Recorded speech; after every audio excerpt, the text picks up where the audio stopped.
there's been discussion. Like I put out a short, a Fallout one, Fallout. It was just the like dead stores, Toys R Us, whatever, and it got me thinking because the comments, like probably the first short that I've had like a quite a bit of interaction, but the comments were a little. It was interesting.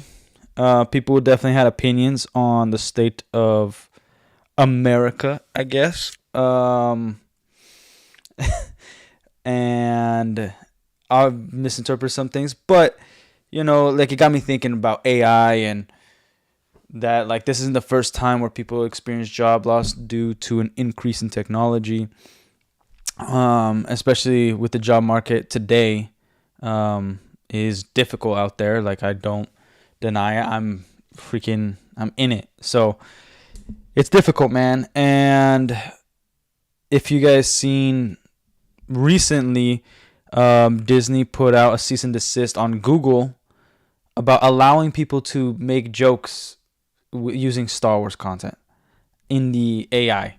Now, it's because they invested like over $1 billion in a specific AI software, and they're pretty much trying to force everybody to, if you want to do AI with Star Wars stuff, you have to go over to their paid AI app program software and use that.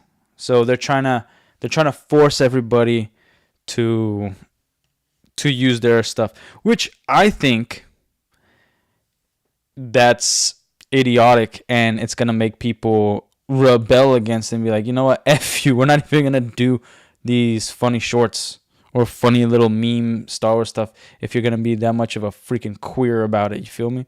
So, yeah, and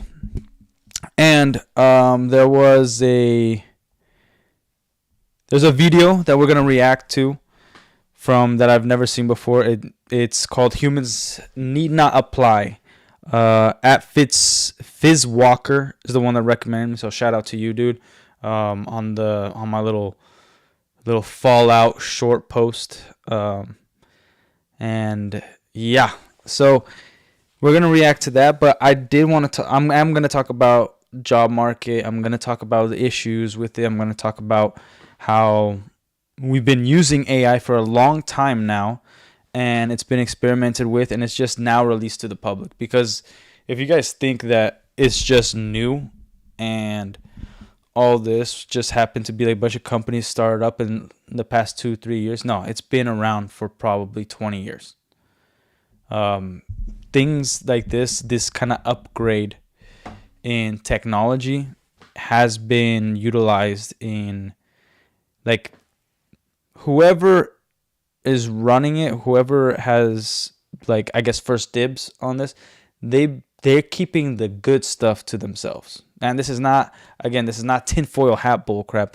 It's just the reality of how they're utilizing, weaponizing, and forcing people to use it. Because yes, so for creators like me, content creators like me, it helps me out quite a bit, like making thumbnails and stuff.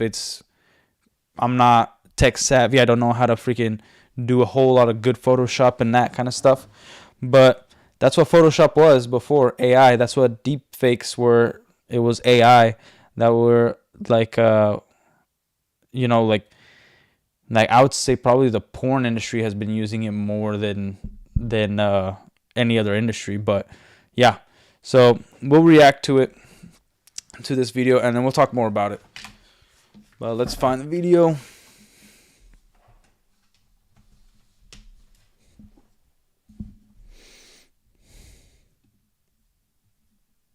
Okay. Every human used to have to hunt or gather to survive, but humans are smartly lazy, so we made tools to make our work easier. From sticks to plows to tractors, we've gone from everyone needing to make food to modern agriculture with almost no one needing to make food. and yet we still have abundance. Of course, it's not just farming, it's everything. We've spent the last several thousand years building tools to reduce physical labor of all kinds. These are mechanical muscles, stronger, more reliable, and more tireless than human muscles ever could be. And that's a good thing. Replacing human labor with mechanical muscles frees people to specialize, and that leaves everyone better off, even those still doing physical labor. Yeah, it's a good reminder that every time we've had an increase in technology, whether it's going from the invention of the wheel to the horse and buggy,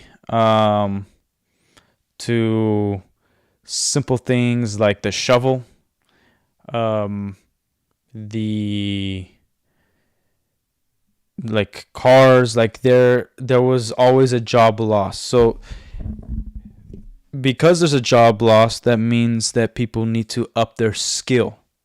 Because with this, I think this is the first time, AI is the first time where it's actually going to remove skilled labor. It's removing skilled labor, and that's why it's a big topic, because job loss will be inevitable. If you're how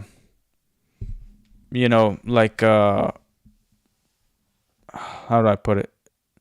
If you were a mailman and you delivered things with a horse, obviously you're not going to deliver them as fast with a car, so you got to adapt. You either got to go get a car or you got to move on. It's the only thing to do, but you could still deliver the mail. And then maybe you get a fast car. Whatever it is, there's an adaptation where you have to kind of you have to adapt to it, but you have to up your skill too. So that means you have to learn how to drive a car. You have to learn the dangers, the pros and cons. You have to understand gas, but think about it this way. Because there's the invention of the car, there's now a higher demand to find or dig for oil. So oil rigs are going to have an uptick on employment, on jobs. So maybe you lost your job as a mailman carrier because you can't afford a car, but now you could go work at the oil rig. Something like that. But this is the first time where there's not really a replacement. It's more so artists who didn't need AI before, who understand AI, are going to have a better advantage utilizing their eye with their artistry, with their stuff. Like we've already saw it with cartoons. Like think about anime, where especially I'm not a One Piece fan. It's because I've never got into it.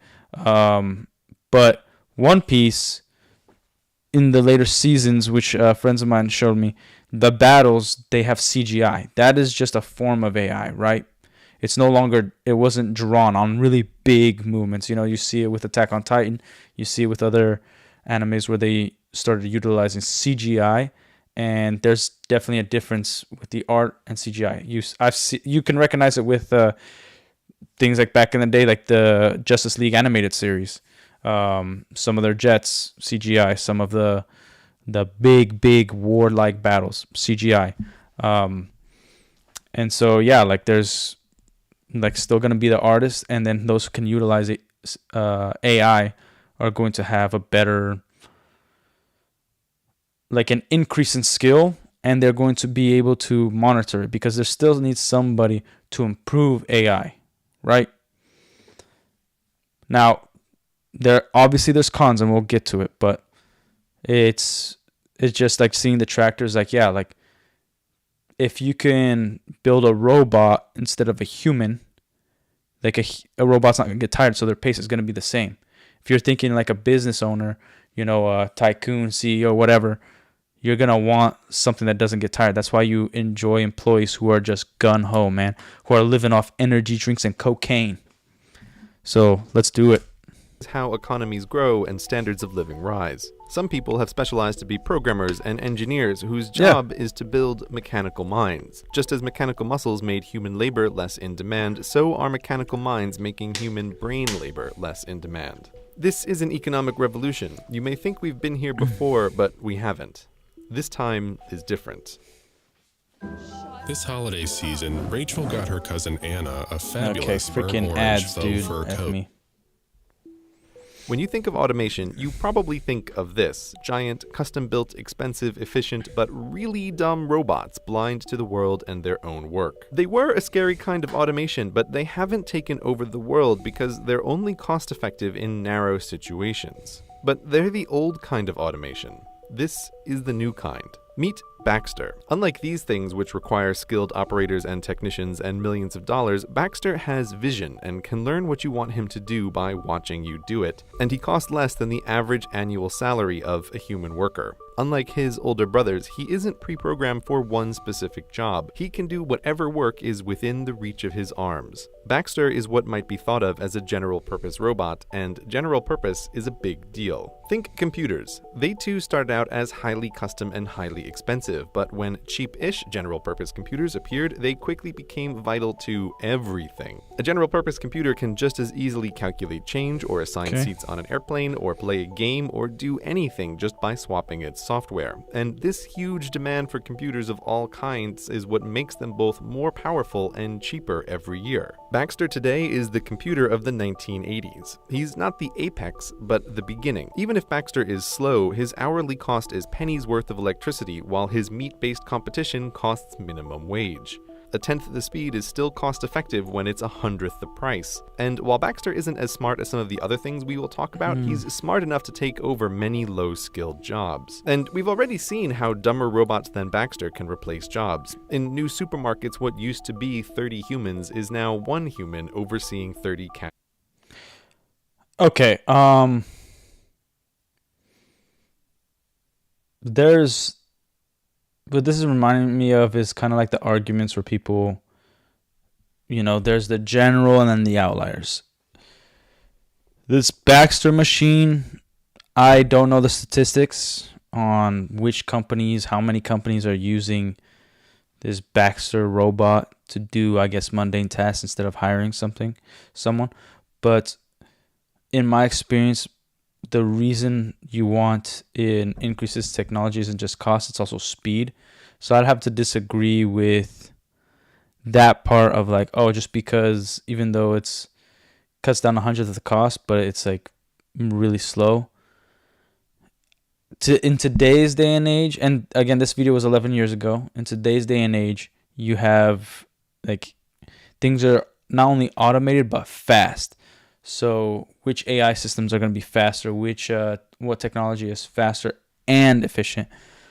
Which you got to invest a ton of money on first, and then it will come to reality. So like a machine like that, this kind of like, and I saw this in Korea where there's like a little robot roaming around the airport, and you could ask it anything and it'll tell you where the food stand is, where where to get the bags. Like you could show them your ticket and he'll tell you. And it's the con of that, like the pro is like it's just roaming around and at any point you could just ask it. The con is actually human interaction. It's being social. Being like, this is where I have an issue with and it all started actually with cars. Like when you were on your horse and you had a wagon, you said hello to the person that you're passing by. You rode slow enough to see the young folk, the people that were right off the road. And but unfortunately there was a little like with the cars, there was a little loss in like social interaction. Same with this, the self-checkout. I personally use the self-checkout now, not to not talk to the cashier, but I want to burden them less. But sometimes I actually really enjoy talking to cashiers. Like, hit it off, we talk about our day, and it's small talk. Sometimes I make friends with people who are cashiers, so then every time I pass by, I'm like, yo, man, did you play that new game? Like, it's a little thing that kind of like brightens up your day, like just having that little conversation. Having like a 2-minute conversation. I used to hate small talk, and then I realized actually how much it can make you, kind of have a pip in your step. You feel me? But like, and this is actually a perfect example. But every time something is new, there's gonna be issues. So like I think they're still trying to figure out like they're just figuring out how to catch like people stealing using these machines, scanning it with something else. Um, like it's really easy to steal on your self checkout. Now there's like cameras from different angles, scanners of like the size of the product and the weight. Like there's nothing is perfect when new technology is created, right? You know, the first cars, they didn't have airbags, not even seatbelts. Robots. Or take the hundreds of thousands of baristas employed worldwide. There's a barista robot coming for them. Sure, maybe... Oh, that's another thing. In Korea, there are supermarkets that there's no employee in there. You walk in and you pay and leave. You grab what you need, you pay, and you leave. I don't know how it works. I don't know if it's a trust system, but they do that over there. There's a lot of them. Guy makes the double mocha whatever just perfect and you'd never trust anyone else, but millions of people don't care and just want a decent cup of coffee. Oh, And they're and by the irritated way, too. this robot is actually a giant network of robots that remembers who you are and how you like your coffee no matter where you are. Pretty convenient. We think of technological change as the fancy new expensive stuff, but the real change comes from last decade's stuff getting cheaper and faster. That's what's happening to robots now. And because their mechanical minds are capable of decision making, they are out-competing humans for jobs in a way no pure mechanical muscle ever could. Imagine a pair of horses in the early 1900s talking about technology. One worries all these new mechanical muscles will make horses unnecessary. The other reminds him that everything so far has made their lives easier. Remember all that farm work? Remember running from coast to coast delivering mail? Remember riding into battle? All terrible. These new city jobs are pretty cushy, and with so many humans in the cities, there will be more jobs for horses than ever. Even if this car thingy takes off, he might say, there will be new jobs for horses we can't imagine. But you, dear viewer from Beyond 2000, know what happened. There are still working horses, but nothing like before. The horse population peaked in 1915. From that point on, it was nothing but down. There isn't a rule of economics that says better technology makes more better jobs for horses. It sounds shocking. I actually am curious on how many horses versus how many horses were back in the day, currently are today, because there used to be farms where it was horse breeding farms. Like horse shows isn't like a newer thing. It's better now, but there was like presentations of horses and like expensive horses. Like it wasn't just a bunch of people taking wild horses, breaking them. And eventually, like, people created businesses like, hey, we could breed horses, and everybody needs a horse, right? It's not a crazy idea. And then there was horse breeding farms, and obviously those died off with cars. But I would like to know if there's less horses today than there were back in the day.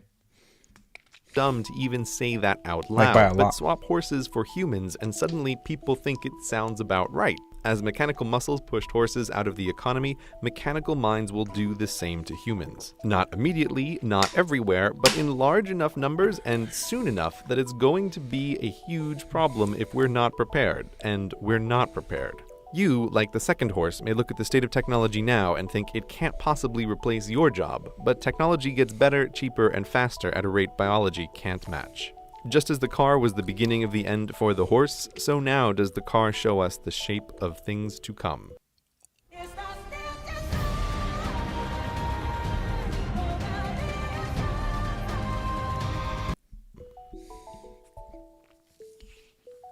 Self-driving cars aren't the future. They're here and they work. Self-driving cars have traveled hundreds of thousands of miles up and down the California coast and through cities, all without human intervention. The question is not if they'll replace cars, but how quickly. They don't need to be perfect. They just like need to we be got better Tesla than now. Like us. this is Human before drivers, Tesla. by the way, Like kill before Tesla's 40,000 was people a big. year with cars just in the United States. Yeah. Given that self-driving cars don't blink, don't text while driving, don't get sleepy or stupid, it's easy to see them being better than humans because they already are. Now, to describe self-driving cars as cars at all is like calling the first cars mechanical horses. Cars in all their forms are so much more than horses that using the name limits your thinking about what they can even do. Let's call... Here's a quick story. When I was in Utah. I was in elementary school. My brother's older than me, and he had a friend that was older than him. This particular friend, I think he actually became like pretty famous. He I don't know his name, but he went to Best Buy, and he was able to use their computer that was like back in the day, like in one of the foundation pillar stuff, like the metal pillar, they used to have guns where you could price scan things.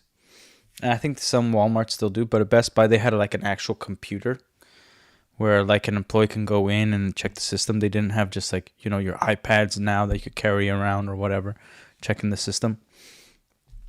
Technology. He used their computer to change all their every single item in Best Buy to $1. And then he went to the manager and said, like, it's super easy to bypass all your security, and you guys should fix that. And then he just left. And I think he actually did make a career about actually fixing software and all that. And this guy was a teenager at the time. But it reminded me, like, the thing, like, he said something that my friend told us. And he said that, like, the reason it's called software is because it's soft.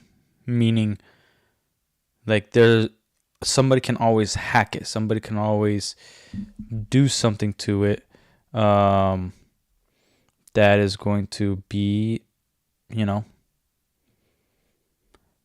get in the system and mess with it. Like so self-driving cars, like, what if it's all based off of one system? How rock solid is that system? What's the security? Like, is some lunatic be able to go into it? Because there's always going to be a mistrust of technology, but because of generations, people trust like technology much more. Like, I wouldn't trust as much as probably my kids would. So my kids would probably be the first ones to be like, "Yeah, I don't want to drive today, so let's just automate it." Like, and they trust it blindly, right? And if I was in the car, I'd be like, "No, freak no! Like, we're not doing that. I'm gonna drive." Like, that's insane. And by the way, my kids are gonna drive stick when they get into driving age, because they're not gonna be on their phone. They gotta be freaking attentive. I don't care if it's driving like $200 cars what car. they really are. Autos, the solution to the transport objects from point A to point B problem. Traditional cars happen to be human-sized to transport humans, but tiny autos can work in warehouses and gigantic autos can work in pit lines. Moving stuff around is who knows how many jobs, but the transportation industry in the United States employs about 3 million people. Extrapolating worldwide, that's something like 70 Taxis are million dead now. jobs at a minimum. These jobs are over. The usual argument is that the unions will prevent it, but history is filled with workers who fought technology that would replace them, and the workers always lose. Economics always wins, and there are huge incentives across wildly diverse industries to adopt autos. For many transportation companies, humans are about a third their total. Like, think about this. Think about no more HR. Dude, when I had my Lego store, I was always skeptical. Like, I was always really worried having employees of the opposite sex. It wasn't just about like it was about their interactions together, like the miscommunication, misunderstandings, or even possible like actual flirtations and crossing the professional line. And I would joke around, like, when somebody make a joke, like, "Man, I'm gonna call HR." I'm like, "Well, you're looking at them. I am HR," because I had a small business, right? It was just a small store, just one store, and it was. But I remember being in the restaurant business or selling cars for a living, whatever it was, and I saw people like gone for like 2 weeks. Like, oh, they got suspended. HR told them like they should like take a break because they said some offensive joke. And it's like, man, it's also about like people's sensitivity. Like, people are less sensitive. You can make a joke and you're fine. and they're like, "Oh, I think it was racially motivated." I'm like, "Fool, this you guys are the same color, man. What are you talking about?" Like, it, it was, yeah. So not only is automation good, it takes away the human, and even though it takes away the human issue, but it takes away human creativity, which somebody was creative enough to make something automated. It goes 50-50, and just usually 51% wins. And then over, like, the things that morally sometimes we take a loss. Like, we're not, especially here in the US, we're not as open. Like in Brazil, we're still very open because we're a poor country, and we're almost forced to like help each other, interact, and we have capitalism, but it's a lot of corruption is behind it. And capitalism is good. It's awesome. I love it. But competition, again, adapting, like one of the people were like saying like, oh yeah, people, they failed to adapt and all this stuff, and that it all was true. But some companies understood the monopoly. Like somebody was hating on Toys R Us, I believe, or maybe they weren't hating on it, but I've heard like some hate, like yeah, they were a dumb company. Yeah, but also you got to think about it. Like if you were running a comic shop today, your success is based off freaking idiots like Tom King and him drawing a freaking Batman penis in a full page, and you got to sell that. Like, it's not your product. Like, for instance, I had a Lego store, right? In the months of June, it wasn't just because summer started. Like, you think right in the beginning of summer, kids are going to want to buy Legos and whatnot, and go to the store and buy some things or whatever, some toys. We always have a massive drop, more so than July. We have a massive drop in June because Lego usually put out some ad about or created a product that was to support the Pride Month or whatever. And people with kids generally don't care for their kids. They might care for the movement. I don't care. But for their kids, they're like, we want this just to be a toy. We don't care about putting a flag on it. Like, just because we're in America doesn't mean you should put American flag on the toy you're playing with, unless it's G.I. Joe, it's something freaking awesome, unless you want to be the GOAT. But like, if you make a Lego for Stranger Things or you make a Lego for Star Wars, I want to see the symbol of the rebellion and the symbol of the empire, and that's it. I don't want to see a Brazilian flag, an American flag. I don't want to see the queer flag, like, it's just stupid, and we get a drop in sales. So I always had to plan around that. I always understood that we were going to get a drop in sales, so I had to like do my own type of marketing. I had to really focus on my regulars, and it's time consuming and exhausting, man. It's a problem. So yeah, like with this stuff, like there's a little bit, like, that's one of the reasons why businesses fail. Like Toys R Us, they were one of the reasons they failed is because they do have to rely on movies being good and merchandising and movies tailoring to kids. So there's they didn't have their own product. They didn't have a Toys R Us toy that was popular than every other toy in the world. It's hard when your company is based off another company's product. It is difficult. There's a crappy element to that. Costs. That's just the straight salaries. Humans sleeping in their long-haul trucks cost time and money. Accidents cost money. Carelessness costs money. If you think insurance companies will be against it, guess what? Their perfect driver is one who pays their small premiums and never gets into an accident. The autos are coming, and they're the first place where most people will really see the robots changing society. But there are many other places in the economy where the same thing is happening, just less visibly. So it goes with autos, so it goes for everything. It's easy Okay. to look at Ottos and Baxters and think technology has always gotten rid of low-skilled jobs we don't want people doing anyway. They'll get more skilled and do better educated jobs like they've always done. Even ignoring the problem of pushing 100 million additional people through higher education, white-collar work is no safe haven either. If your Yep. job is sitting in front of a screen and typing and clicking, like maybe you're supposed to be doing right now, the bots are coming for you too, buddy. Software bots are both intangible and way faster and cheap. Yeah. Let's call bots AI, right?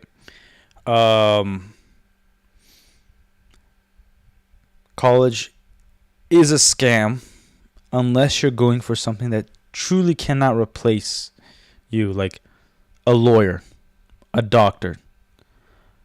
These are jobs, doctor more so than lawyer, doctor, nurse.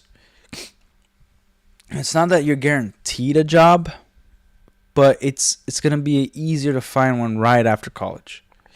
You know, a dentist. Like, I don't want a robot pulling my teeth, dude. Like, there's gonna be demand for humans in these jobs. Now, is there gonna be demand for somebody at the front desk? I don't know. Are you gonna have to have human interaction? There's gonna be service-based things, like in Korea as well. Like, again, Korea is a good example. There are restaurants with no servers. There's like a little robot that comes out and gives you your food. It just comes to your table and then you just grab it. It's like a little trolley, and it's automated, and and it's the basics. You just route it and make it stop 5 feet or whatever the camera says, and then come back, whatever like route you want to put on it. But yeah, like a lot of people who, like, especially accountants are probably the first ones to go with AI. You got to anything that calculates numbers, it's going to be faster than you, right? But you have to be able to read and identify, and you have to be creative in utilizing AI and staying as an accountant. Because I want to eliminate all human error when it comes to money, right? But at the same time, I want a human perspective to be able to take away all that error, utilize the system, and realize where it could go with.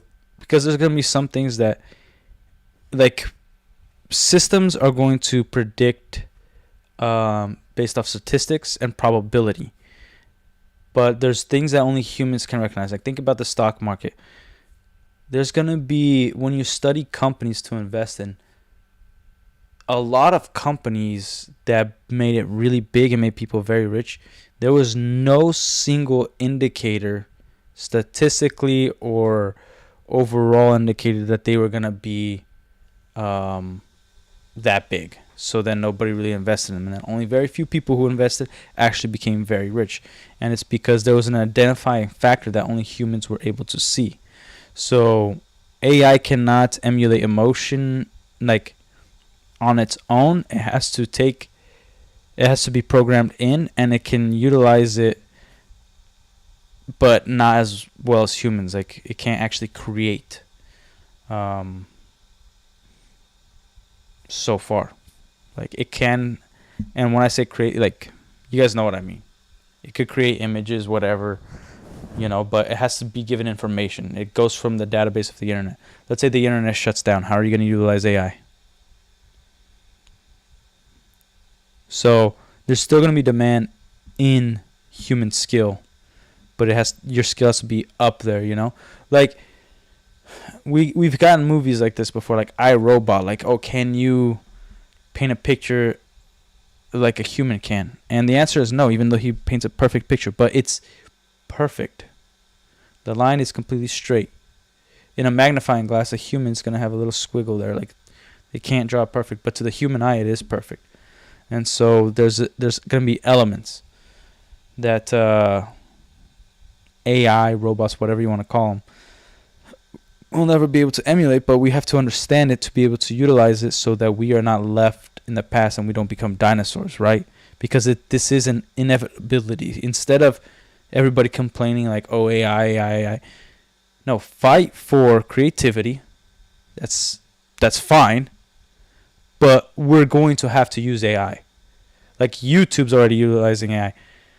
Disney is forcing people to use their AI, is trying to force people to use their AI systems.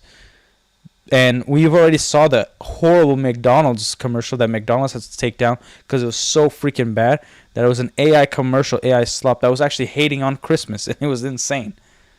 Like, that was insane. And physical robots. Given that white-collar workers are, from a company's perspective, both more expensive and more numerous, the incentive to automate their work is greater than low-skilled work. And that's just what automation engineers are for. These are skilled programmers whose entire job is to replace your job with a software bot.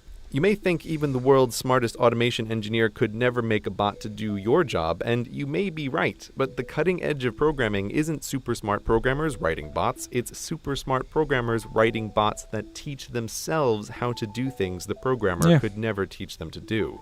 How that works is well beyond the scope of this video, but the bottom line is there are limited ways to show a bot a bunch of stuff to do, show the bot a bunch of correctly done stuff, and it can figure out how to do the job to be done. Even with just a goal and no knowledge of how to do it, the bots can still learn. Take the stock market, which in many ways is no longer a human endeavor. It's mostly bots that taught themselves to trade stocks, trading stocks with other bots that taught themselves. As a result, the floor of the New York Stock Exchange isn't filled with traders doing their day jobs anymore. It's largely a TV set. So bots have learned the market, and bots have learned to write. If you've picked up a newspaper lately, you've probably already read a story written by a bot. Look, before I forget this, I did say adapt and all that, and that's still true.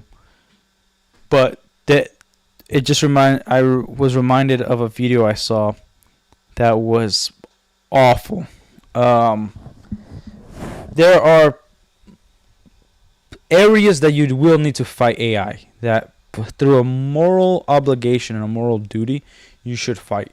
There was this company that used a deceased person likeness, the grandma, to kind of raise the kid,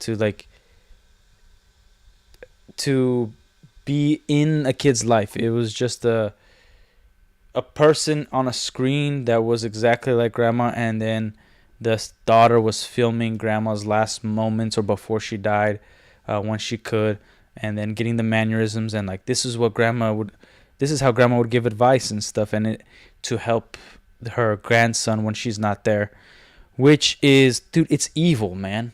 It's insane. It's eerie. Like, the grieving process is part of the human experience. It makes us stronger. It makes us able to understand something and adapt, and inspire even. Like, we're not supposed to be with our parents and grandparents forever, as sad as that may be. And my parents are still alive, but like I can't even think to prepare myself for when one of them passes or both of them pass. It's gonna be a terrible time. I'm probably gonna have the worst year of my life when that happens. But I'm going to cherish the moments that I have with them. And yeah, there's a lot of negatives with this, and there's no pros other than making you freaking retards feel good that you could still see a robot and disgusting version of someone that deceased. Like, the grieving process, remembering how great they were when they were here. They were tangible. They were next to you. They were lived with you, like, because it goes deeper. Like, oh, if you get in a fight with this person, you can keep the freaking AI version of them that's always nice and kind, and also the company can use that to manipulate you and to brainwash you into doing whatever. Like, there's a lot more freaking problems that we can even think about when it's trying to bring somebody from the dead. So, like, that kind of stuff, when it deals with true morality, we got to fight it 100%. It's going to be a damn problem. We're going to freaking have generations of morons and retards just controlling the country and the world, if we allow this to happen. Because eventually our us that will eventually become old heads will die, and the world will just deteriorate into full retardation. There are companies that teach bots to write anything: sports stories, TPS reports, even say those quarterly reports that you write at work. Paperwork, decision-making, writing, a lot of human work falls into that category, and the demand for human mental labor in these areas is on the way down. But surely the professions are still safe from bots, yes? With USAA Safe Pilot, I can save. I'll tell you I drive something. safe. There was there. So if you, I just came from jiu-jitsu today, not too long ago. If you are in the jiu-jitsu sphere, you know who Gordon Ryan is. He put out a tweet the other day about AI. Actually, some time ago, maybe a month ago, I don't know. And he's like, learn to beat people up for a living. AI can never replace that. Yeah, it's true. Professional fighting, athletes, AI can't replace it. You know, like certain entertainment where it's live, it won't be able to replace. Now, where can AI and art mix? You can use AI to have a base, and then you can go draw and actually make your own art. And like, I don't think you should. I think if you're a big company and you're gonna create a movie, a poster, like there's, like, look at the Star Wars posters, right? They were nice, like the cartoon like drawing, like it. The guy was an artist and he truly painted, and it was amazing. Yeah, like it's still, like, that is more honorable than just create this image in AI, right? In Meta, in Canvas, in whatever. But you can still use it and be an artist, you know. Like, I don't want to see an AI movie completely. That's why, like, and like there are some cool fan films, like Star Wars fan films on YouTube, some Iron Man fan films on YouTube, and they look great, you know, and there's definitely a place for them, but I think it should be up to, like, yeah, it can be used, but I don't want to see like a real person acting and it's just AI. Like, if an actor died and then you used AI to put them in there, like, dude, that's,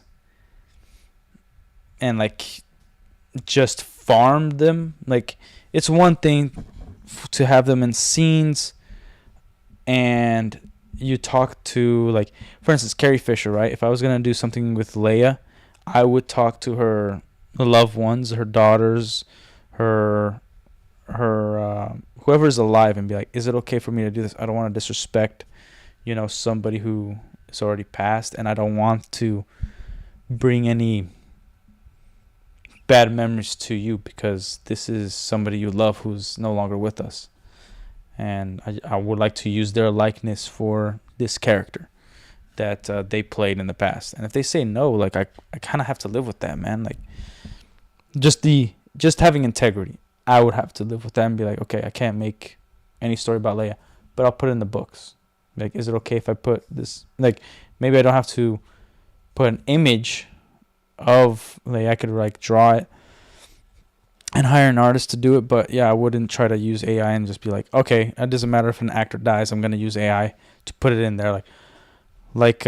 We've seen companies like, you know, Back to the Future 2, with his dad hanging down. That's not the same actor. They did all that so that they confused the audience thinking that that's the same actor.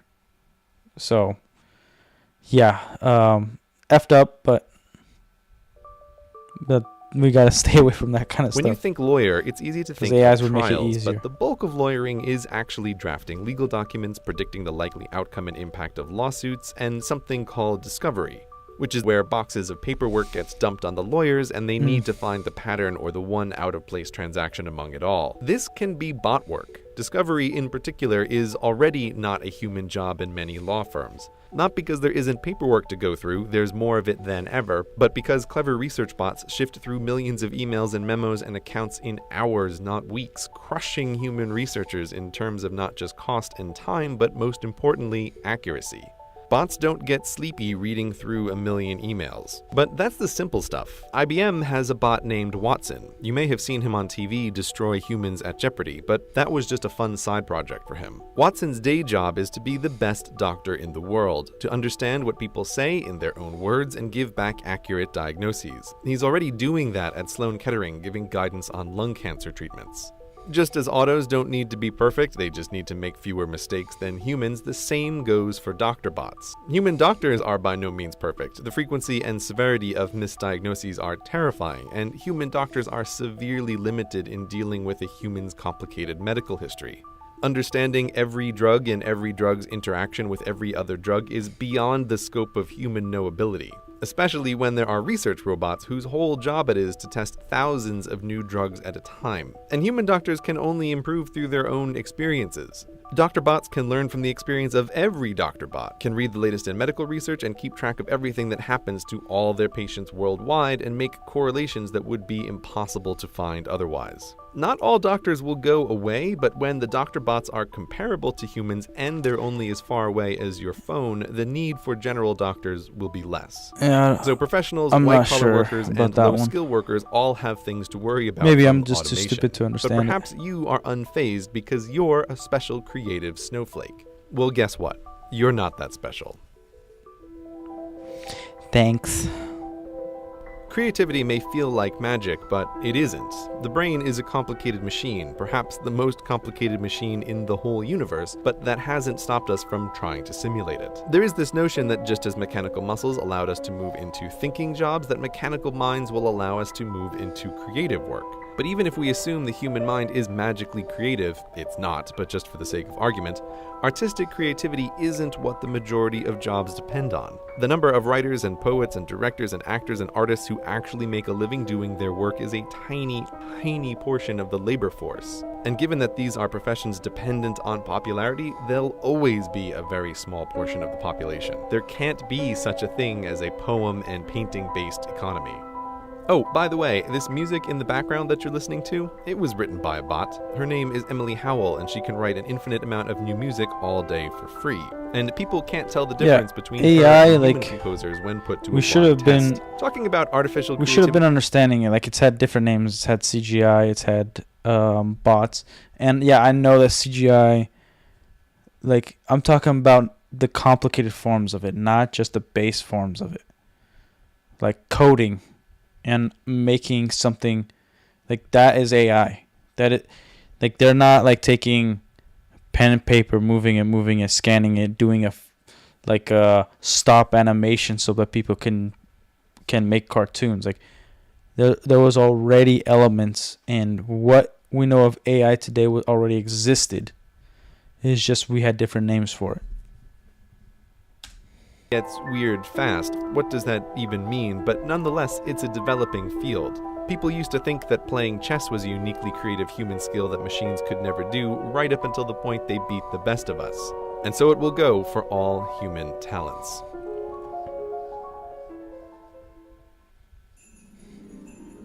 I'm not sure if that's true. Or go for all Guess who human has talents. tons of the best toys and more.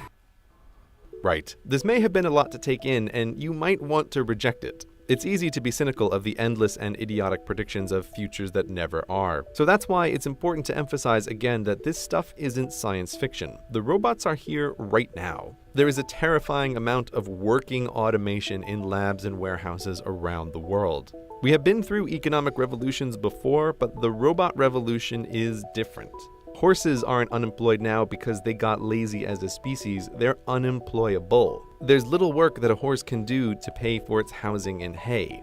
And many bright, perfectly capable humans will find themselves the new horse, unemployable through no fault of their own. But if you still think new jobs will save us, here is one final point to consider. The US Census in 1776 tracked only a few kinds of jobs. Now, there are hundreds of kinds of jobs, but the new ones are not a significant part of the labor force. Here's the list of jobs ranked by the number of people who perform them. It's a sobering list with the transportation industry at the top. Continuing downward, all of this this work existed in some form 100 years ago, and almost all of them are easy targets for automation. Only when we get to number 33 on the list is there finally something new. Don't think that every barista or white-collar worker need lose their job before things are a problem. The unemployment rate during the Great Depression was 25%. The list above... Look, there's some things that, okay, let's say these jobs, let's say most of them become obsolete in a year. Let's say that.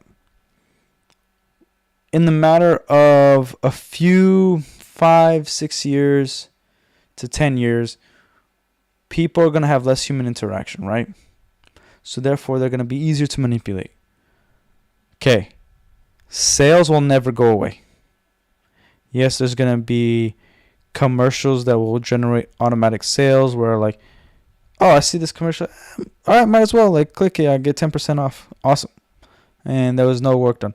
But you go to buy a car and you just want to know what's the best information.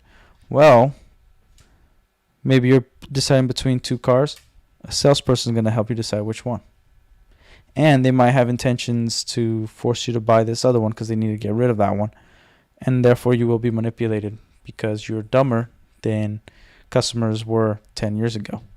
So there's going to be certain things like a retail salesperson isn't 100% replaceable, but it isn't like unreplaceable either. Like we in Korea already saw it. There's not, you don't need retail salespeople, but in certain places, but there's going to be an element of not a necessity, but a possibility of keeping it around. Like, and I guess we're speaking on the general sense, but yeah, like school teachers, it's also what we allow to, like humans allow. Like, I don't want a robot teaching my kids, but also it depends on the era. Like the way things are going, if I can monitor that robot, I'm going to have more confidence in it because a teacher might feed propaganda to my children about their political ideology and that kind of bullcrap, which we've been seeing now. So you'd prefer an iPad teaching them then, and that you can monitor and control, and putting them in face of a screen instead of a teacher who has like, it's going to make them a queer dude. It's going to be crazy. So is 45% of the workforce. Just what we've talked about today, the stuff that already works, can push us over that number pretty soon.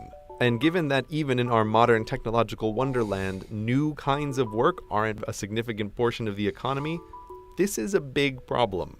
This video isn't about how automation is bad, rather that automation is inevitable. It's a tool to produce abundance for little effort. We need to start thinking now about what to do when large sections of the population are unemployable through no fault of their own. What to do in a future where, for most jobs, humans need not apply. yeah, and okay, what the freak?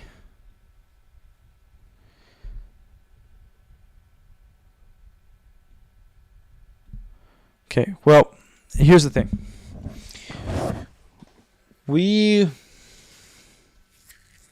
How do I put this? There's a reason why you keep hearing like welders, plumbers, your blue collar, like skilled jobs or trades. They're going to be the new millionaires. And it's true. It's going to be dirty jobs. Things that no robot is going to be able to actually dig through, do there's going to be robots that can weld. That's going to be true, but there's going to be issues with that. There's going to be things that like a human would be able to recognize that are some things a robot can. Like a plumber, like you're not going to want to see a robot come in through your door and do some plumbing. And who knows, maybe I'm wrong. Maybe in the future that is very feasible. Like we trust that much in automation. But it's also about being creative. Yeah, there's going to be a lot of jobs. Anything that we do in front of a computer will probably eventually be automated. Like ChatGPT, like started making video scripts, and people implement it into other AI software, and they're able to make certain content. Now, if it's good, I don't know. Maybe they have to give it better direction. I don't know. But here, I'm gonna put on my hat.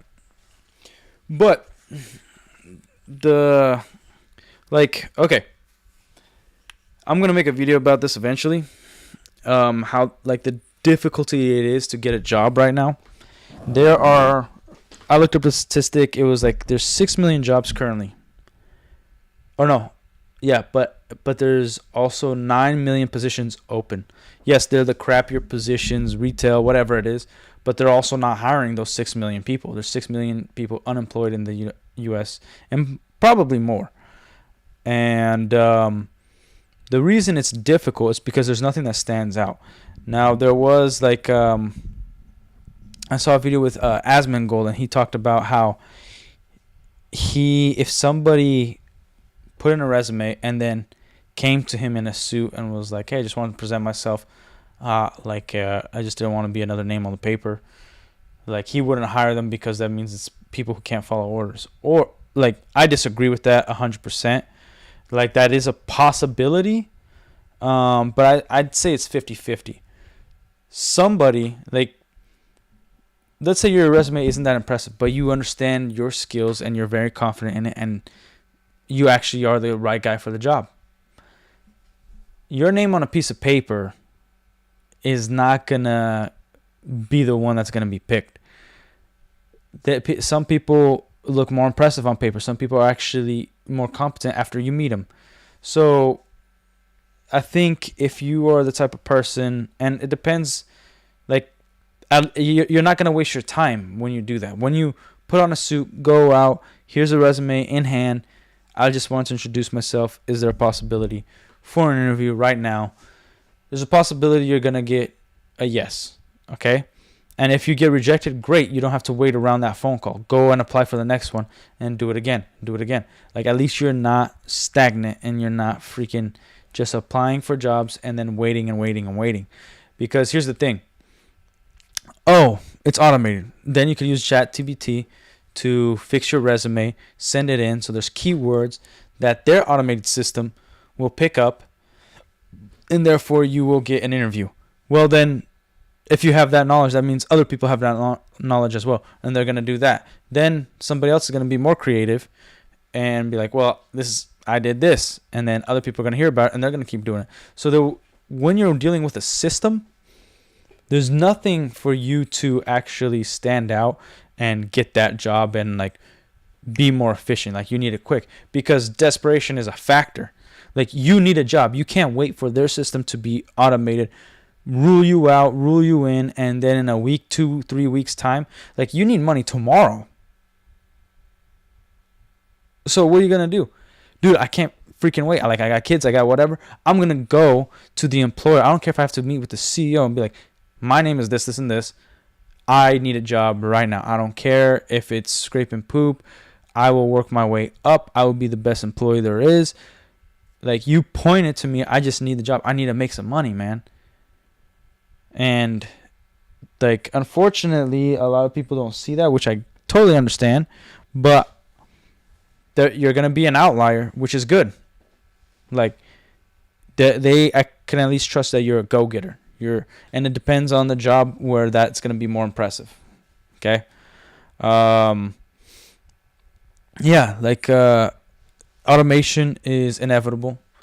So is your,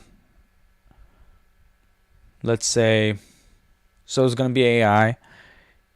Your skills and diminish of those skills is also going to be inevitable. Or the diminished need. So it's important that you do have hobbies that you're going to be messing with your hands. It's important for you to do something outside of your comfort zone that you might be able to. And I'm talking to the average person here. Like, it doesn't matter if an industry is saturated. If you want to do YouTube, pick up a camera and start doing it, man. Yeah, it might take like 5 years for you to make a dime, but it doesn't mean just do that. Like, you have to be a jack of all trades. You can't just fix one aspect of your life and leave everything else rotting, and then after that's fixed, you go to the next. No, you have to do multiple. Like, if you are a father, you got to balance out your kids, your relationship with your wife, your professional life, and the potential future of what all that is going to bring.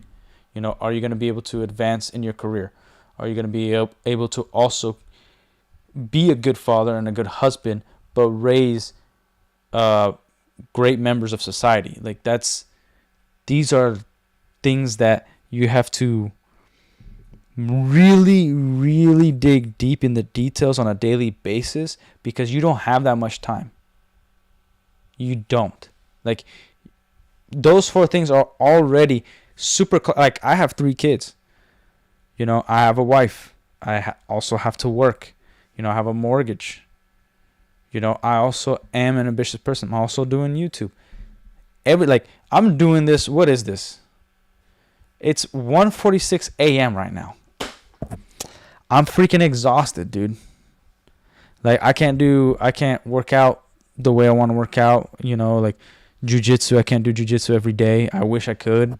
I really want to, in 10 years time, how long it takes to get my black belt. Because I just think it's a very honorable achievement. It's a very difficult achievement, but I want that kind of stuff, And it's not so I could beat up people. It's just because it's something that's hard to do, and I'm enjoying my journey with jiu-jitsu. But also, I can't neglect my family. Like, if my wife tells me that she's overwhelmed, things are, she's not feeling well, and it's right before my jiu-jitsu class, I have to go back home, because there's also a priority level. So certain goals are not going to be very realistic, but I'm going to have much bigger reward having a happy wife, and that means she's going to be a happy mother, and usually it's going to mean that she's going to be a great mother, and that way I'm going to know my kids are going to be raised well, and I'm going to have my time with my kids, but I also have to be an example on somebody who works hard, and I have to maintain my cool. Like, there's going to be, if I have an 8-hour workday and I want to do YouTube, I still got to make sure my wife is okay. I got to make sure my kids are all right. I got to play with them. Have to hang out with my wife, and those are great things. When I say have to, it's not a negative thing, but there's the sacrifice aspect, as in, like, I could still do stream on YouTube, I could still make videos, but it's gonna cut into my sleep. It's gonna cut into something, and I prefer being groggy and living off energy drinks for a time instead of not giving my kids attention, instead of not giving my wife attention that they need, from me as their father, just as a responsible thing. So you got to realize where you got to make sacrifices, that you're always going to sacrifice something. Okay. So have 2-3 jobs at a time. If you're a single girl or guy, like, spend your time learning skills and learning how to adapt. If you're worried about AI and you're not going to have a job, try to play around with AI at home, maybe at the workplace. Try to make yourself unreplaceable. And even then, even when you've made yourself unreplaceable, if you have a boss and they don't like you, you're replaceable now. Doesn't matter your skill. Like, there's just some realities you're going to have to face when you're in the workforce. And even like owning your own franchise. Like, let's say you open a franchise restaurant. It's still not yours 100%. When something's yours, like, even for YouTubers, like, they could say something and YouTube doesn't like your personality or whatever, and you could have 20 years on YouTube, they'll remove you like that. You could fight it. There might be social backlash or whatever, but it's their choice, dude. They have power. They are your master. And so why do you think so many YouTubers create a separate website where it's like, my videos are also on this website? So if you guys want to see it, boom, there you go. And because YouTube for a good amount of time had a monopoly, other companies started creating their streaming service. Twitch was the monopoly of like the streaming site. Now there's Kick that grew pretty high up, and now they're right next to Twitch. They're like right there. And like there's always going to be complications on both. And if you have a great idea, like go out and take the risk. Learn what you got to learn. As long as you have a boss, you don't really have full freedom. Okay, like that's a reality you got to live in. Now, your life has a higher chance of have quality living being an employee than a business owner. You have much more of chance of a successful marriage, of being a good father, getting paid well at a job as an employee than actually making money as a business owner. That's the reality. Because you'll hit your numbers 9 to 5. You don't have to think about it no more. When you're a business owner, it's 24/7. There's an emergency, it's on you. You got to wake up at 2 in the morning and handle that. You got to be on every single detail because nobody cares as much as you until you become a big company.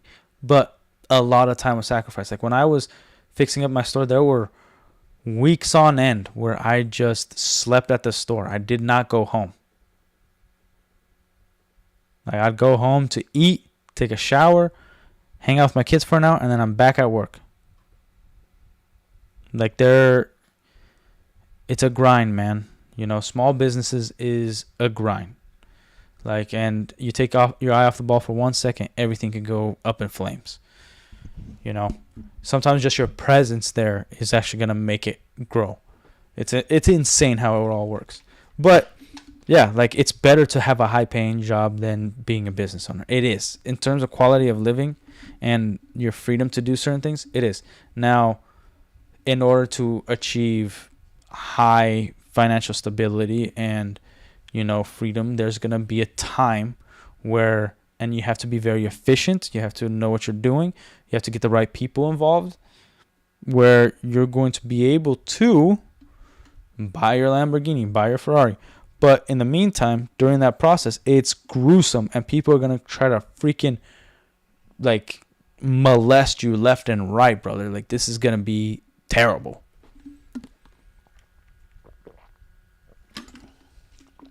Damn.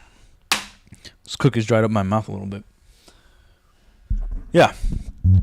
And even then, when you create a big business, like it still felt like, look at Circus City. That thing was a behemoth. It was a competitor to Best Buy.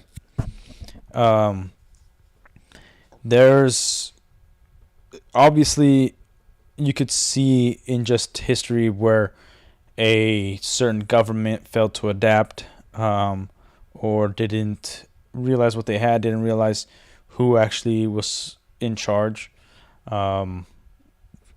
There's companies that failed, and then in turn, as their failure created a monopoly for another company, right? But even then, they failed to adapt. Like, just you could be a monopoly and still fail. Like, think about it. Think about Best Buy. Best Buys have been closing. Like, it's been very hush hush, but they've been closing. There's less of them. A lot of Best Buys, like they look a little messy. They don't even have a great appeal to them, and they become more of an electronic convenience store than something that's actually viable. Like there are things like there are things that, like, let's take the video game industry, right? Everything you have to download. You have to, like, you can't just buy the disc, pop it in, and that's the game. You know what I mean? Like, it used to be that way. And with games only being built like that, it's made it so that people don't buy hard copies. Therefore, they're not going to Best Buy, right? And then the, I guess, social aspect of it dies because now most games are one-player games, and it's not co-op. It's not couch play, LAN parties. So therefore, companies are focusing less and less, and we're not hanging out in person with our friends anymore. Because one of the appeals for video games when I was growing up, that my mom, like, it was the kind of, it was what made her decide that it was okay for us to have a gaming system was that all of us can play. 4 players on a screen. It is fine. It's not just everybody's watching one person play a video game. Like that was her big thing. Like she wanted all of us to to be together, to enjoy, to play together.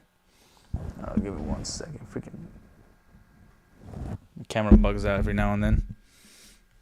But she didn't want us just to like be isolated. Now, yeah, we did get 1-player games eventually, but overall, if I wasn't home, I was at my friend's house and my brother was, then he could play a 1-player game. If I was home, then my mom would ask like, Gabe, do you want to play video games? And try to get us to play together, which is fine. Even though my brother sometimes didn't plug in the second controller and so that he could play 1 player, and finish the story. But even then, we it obviously created a bond, and it kept like socially us alive. And that's one of the pitfalls, the downfalls of the current gaming industry. We don't have that no more. There's a lot of issues that come in the social aspect and in the moral aspect when technology improves. But it's still an improvement. We just have to go the extra mile, put a little bit more effort in our skills, in our human interactions. Like for instance, party planning. Like that's gonna be a nice thing. Like that's not gonna. You could have certain like. It's still gonna be an in-person thing. Like if somebody's planning a wedding, you're not going to just put it in a system and like this is the best stuff. You're probably gonna ask opinions. Anything that's gonna deal with high levels of emotion, like dealing with your home. So plumbing, party planning, people, and remember, consumers. We're still human. The ones that are going to consume this stuff is us. You have to understand that we still crave human interaction. So we still are going to want to do certain things. Like there's never going to be an automated police system where robots are the police officers. That's probably not going to happen because it's very delicate work. It's different. You going to how do I put it? Like visiting a domestic dispute, you have to have some sort of you have to have a human eye to see, okay, like who's lying, who's not. What decision do I make here? Now, sometimes cops act like robots because there's certain things lawfully that if it's spoken to an officer, they have to put you in handcuffs. They have to take you to the precinct. They have to separate you. Whatever it is. If it's like a possible murder, but you claim it to be self-defense, there still needs to be an investigation. So you're still going to need a lawyer that's like right there. And they're going to be able to talk to you and kind of based off your personality, how to work it so that the cops don't find you suspicious. So there's going to be still human elements in how that's going to be dealt with, and certain positions and jobs that require the human element, right? I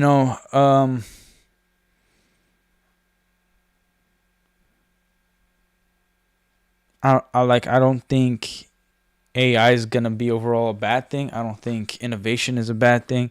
Increasing technology is a bad thing. I just think it's how we use it.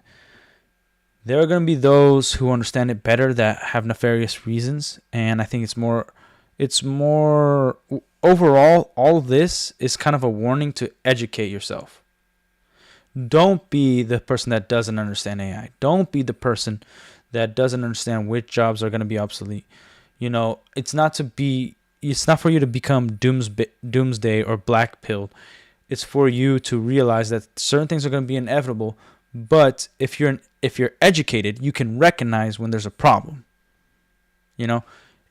if war is gonna be inevitable in Florida, right? There, some country's gonna bomb Florida. Then it's stupid to pretend like it's never gonna happen and for me to just stay living here.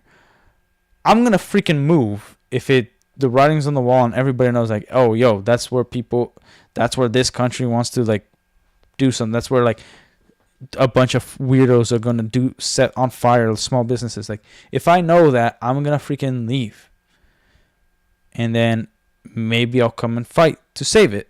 But I'm not gonna watch it fall on me. That's insane. I'll leave and then try to counter it. But yeah, I think it's more of not a warning that you're going to lose your job. It's more of a call to action to educate yourself, which people are not doing, unfortunately. Like, historically, it shows that we wait around and hope for things to get better, and at the same time, we expect things to get better without any work.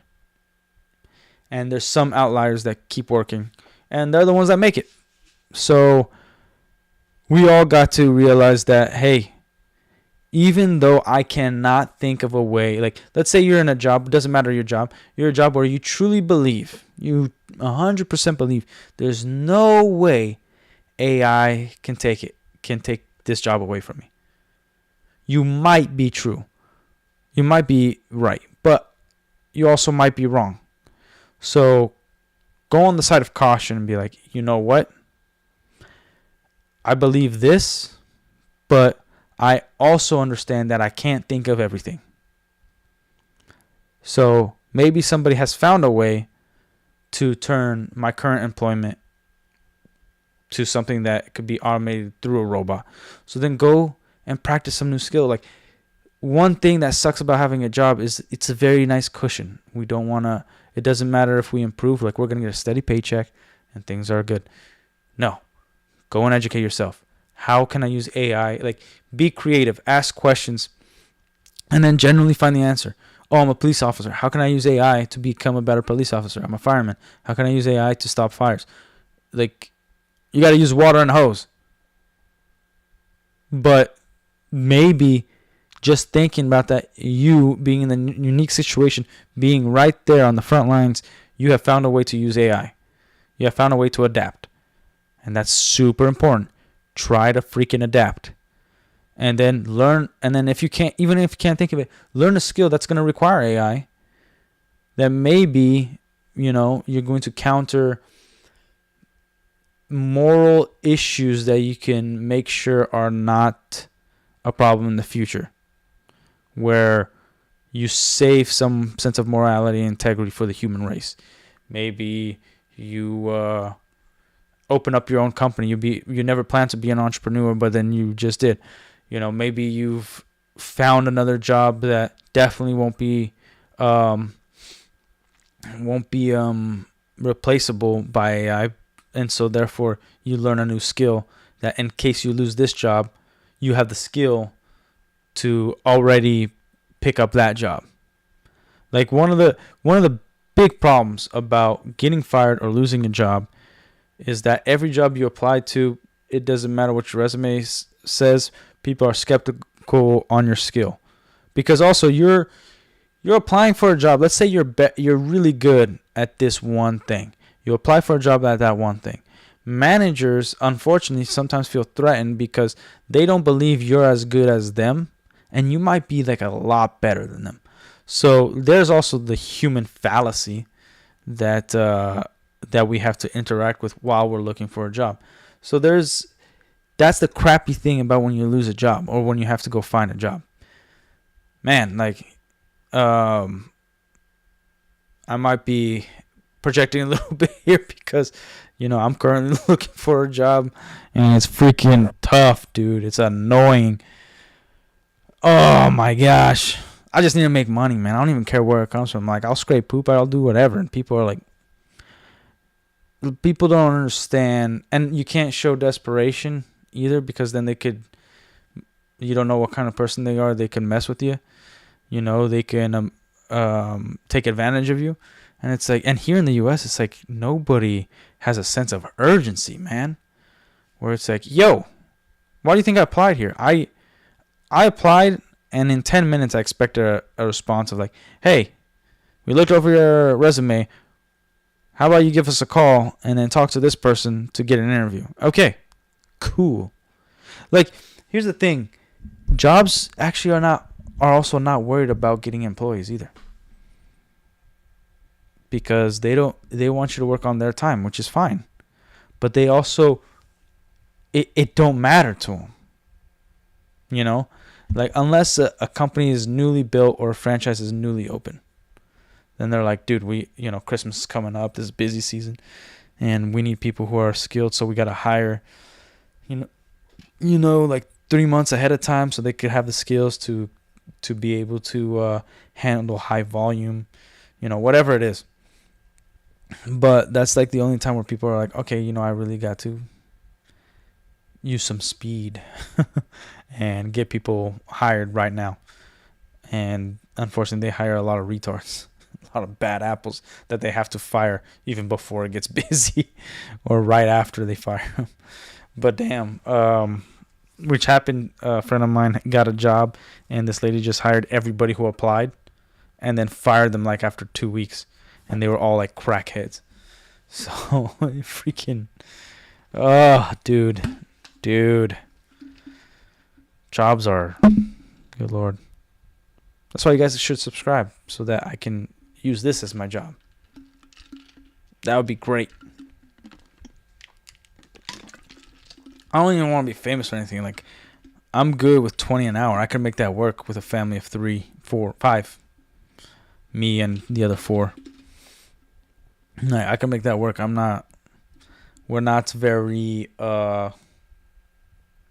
we don't consume a whole lot. Mainly food is our problem. We don't consume a whole lot. And, yeah.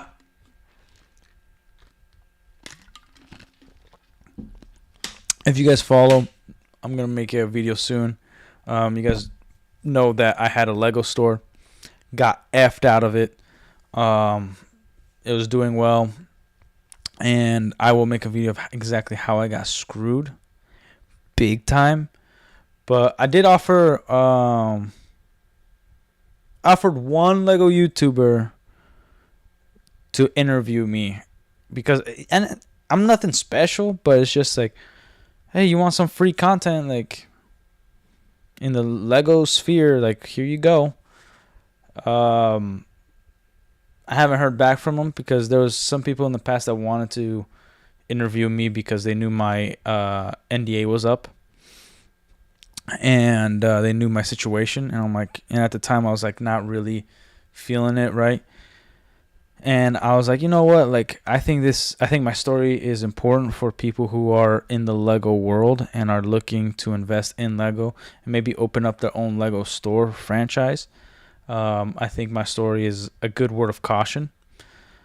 But, yeah, like, I'm not, I don't know, man. I'm like, I like to be interviewed by YouTubers who could really put it out there, because if I put it out here, like, yeah, I'm gonna be okay with it, like, I'm gonna like it because, it's a video on my channel. But I don't care like it being mine. I care about people hearing it, so I don't care if it actually, like, if you want to blur out my face, not mention my channel name, it's fine. Like, I think it's important information for people to know. So I'm holding off on sharing that information. And then some things are going to be like having a Lego store, for instance. It's not that it cannot be automated or used by AI or being obsolete. It's not any of that. It's that you are providing a human experience and a specific experience where it gets people out of the house, and you have there's a level of enjoyment that you're not gonna get just by shopping through Amazon and a Lego set or the Lego.com or whatever it is. Freaking like everybody has a favorite store they like to go to. And it's like, all right, like I'm always gonna have fun here, whether it's Warhammer store or Lego store or your mom and pop video game store. Like these niche things might not be so niche, but all of them might be popular in the future because it's like, oh, I'm sick of going to clothing stores and just everything looking the same. You know, like when you see a restaurant that's like it's one off, like Boston's a great example where every restaurant is unique. You're not just going to Taco Bell all the time. Like every corner has something different that usually is always good. I lived there for 2 years and I think I've only went to one place that was like, and even then it was like, oh, this is just not as good as other subs or something like that. So there's always something new. There's always something different. Comic shops over there were awesome. Don't know if they're still open this day because it was, let's say I lived there from 2013 to 2015. You know, so I don't think they might be dead, those comic shops. But all of them were very unique, and you know sometimes certain cities have that element where it's not like here in Florida. Unfortunately, where I live, there's not really a local like sandwich shop or something. Like there's local restaurants, but it's like a sushi place that's pricey, you know, or a steakhouse that's unique of itself, which is great. But you know, I would like a convenient like McDonald's type thing that's only in this city where I could get this burger and it's always gonna be great, and it's gonna be from like some awesome lady that's just doing it all. You know, in Brazil, like you go to you want to get a hot dog at 2 a.m. The best hot dog is gonna be in the middle of some neighborhood, and you're gonna see a line outside this just old lady's house, right outside her window, and she's making hot dogs inside and you know selling it to you, and you just grab it, and it's gonna be the best hot dog you ever tasted, man. It's something I do miss about Brazil and actually Korea was that there's so many unique places. There's so much stuff to do, go to eat. People are outside, and there was me and some of my foreign friends that are not of the U.S. We were talking about how America is great for you to make money, but not really great for you to live. And it's more of the social aspect because people are not as outgoing. People are a little more reserved, not as friendly. Sometimes very like they don't understand. And again, this is not even a general sense. It's more of actually it's somewhat of a general sense of like the everyday interaction, where you know like I think it's a very American thing. Like I call it frogging, where you say hello to somebody on the street and they just do this. They just croak. They're like, you know, instead of saying hello, like, hey, good morning. Hey, good morning. Like, dude, I made this guy laugh walking because he's like, hey, how are you? I'm like, I'm tired, bro. And I kept walking and he just laughed. And I'm like, you don't think that's going to make his day? Like, he was looking like a dick from the mail, like the swimming pool mailbox all the way down. Like, and I was just seeing him and I was like with my kid and I just do this and he's like, hey, how are you? I'm like, I'm exhausted. And then he just laughed, man. So like that kind of human interaction, he put a smile on his face. You know, that's less cortisol in his life. That's a little more testosterone. He's in the sun. He had some enjoyment that he didn't expect. Like little things like that is the beauty of life. And it really, like, I miss that, you know, making a friend at the supermarket, you know, like inviting the cashier to a party at my house because they're right there. Because we had a good interaction. Like, hey, I have a party at my house. If you want to come, just let me know. Like, just stop by. Here's the address. Like, to a freaking stranger. Just like, you know, maybe it's a little too trusting, but but like it's nice, you know. Talking to people at the bus stop, the not like having your guard up and trying to look like tough even in Walmart, like yeah, and that's the thing. It's not being introvert or an extrovert. It's just being a good human being, just like having a smile and you know being around people, saying hello, and just enjoying life, even though your life might be freaking crappy right now. Like my life is, in terms of financially, it's freaking abysmal, dude. You know, like here's a little bit about how I got screwed. So I got screwed, right? Trying to sell the store to back to corporate. They agreed. Ended up never giving me any money, shutting down the place. I'm out of a job. I go get a job at a place that I am very skilled at. One of the managers really didn't like me, felt threatened, kept taking me off the schedule because he couldn't fire me. And and the reason I got that job was because I had that job 10 years ago. Not in the same place, but so I had the skills. And then later on, I had to leave that place because I need to work. I can't just work for like one day of the week. And this guy always freaking riding me, dude. And then later on, I found out that after some time after I left, they fired him because he offered a freaking server or whoever like was their employee $2,000 to sleep with him, which was insane just because he got his wife pregnant and he thought she didn't look attractive anymore, which this guy is a piece of crap. And then, I find out that the courts still haven't expunged my record because I have a misdemeanor on there. And, like I'm not going to say what it is, but let's say here, at least here in Florida, I don't know every state, if you run a stop sign, you can get a misdemeanor, right? It's like that level. I didn't really do anything, and I got a misdemeanor. And everywhere I go, dude, I got rejected from McDonald's, bro. Where they're like, my name popped up as like red. And they're like, well, if you go work in the ghetto, like an hour from where you live, and there's like a gunshot every week, they're not going to, But I don't have 2 cars. I only have one. And, my kids started school, and then they all got sick. And so there's like,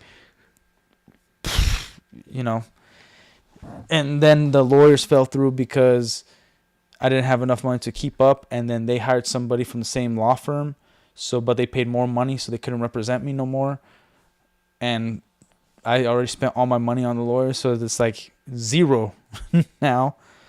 And I'm trying to stay positive, which is good because, I got the best wife in the world. I got the best kids in the world. And, luckily they deserve so much more. They are especially my kids, they're very happy kids.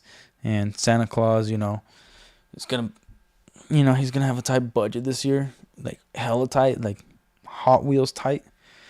And, I'm working on little projects at home where I can give them a gift because they deserve, man, I wish I could get him a bike, brother.